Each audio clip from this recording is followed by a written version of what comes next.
இப்போ நிறைய பேர் சொல்கிறார், டாக்டர் இது எனக்கு ஒரு பைல்ஸ் இருந்துக்கிட்டே இருக்குது, அப்பப்போ ப்ளீட் ஆகும், இதனால் எனக்கு என்ன ப்ராப்ளம் இருக்குது. ஸோ இதில் பலருக்கு பல பிரச்சனைகள் உருவாகலாம். இந்த பைல்ஸ் நிறைய பேருக்கு பார்த்திங்கன்னா அது வெளியே செல்வதற்கான ஒரு தயக்கம் இருக்கும்.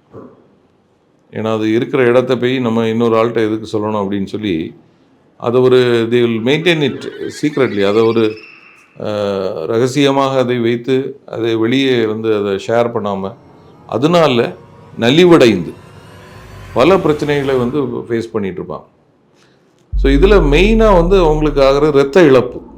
So chronic anaemia due to blood loss, ரத்தம் கொஞ்சம் கொஞ்சமாக போய்கொண்டே இருக்கும். அவங்க உடம்பில் ரொம்ப வீக் ஆகிடுவாங்க. ஒரு பாயிண்டில் பார்த்திங்கன்னா ஹீமோக்ளோபின் 5-4 இருக்கும், நடந்தால் மூச்சு வாங்கும், கை கால் வீங்கி கொள்ளும். இந்த மாதிரி பல ப்ராப்ளம்ஸ் அவங்களுக்கு வரும்.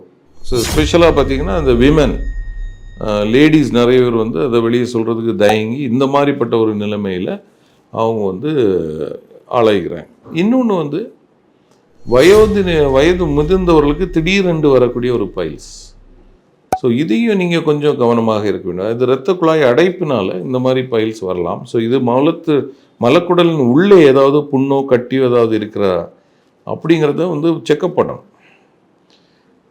இல்லை என்றால் அது நம்ம தாமதமாகி போகும்போது அந்த நோயை அது முற்றி அதற்கான பின்விளைவுகளை ஏற்படுறதுக்கான வாய்ப்புகள் உண்டு. எனிவே பைல்ஸ் இருக்குதா, நீங்கள் அதை வெளியே சொல்லக்கூடாது அப்படிங்கிற தயக்கத்தை விட்டு நீங்கள் தகுந்த மருத்துவரை போய் பார்த்து அது எதனால் இருக்குது அப்படிங்கிறதுக்கான ட்ரீட்மெண்ட் ஆப்ஷன்ஸ் இன்றைக்கி நவீன சிம்பிளாக ட்ரீட்மெண்ட் பண்ணி க்யூர் ஆகக்கூடிய பல ஆப்ஷன்ஸ் இருக்குது.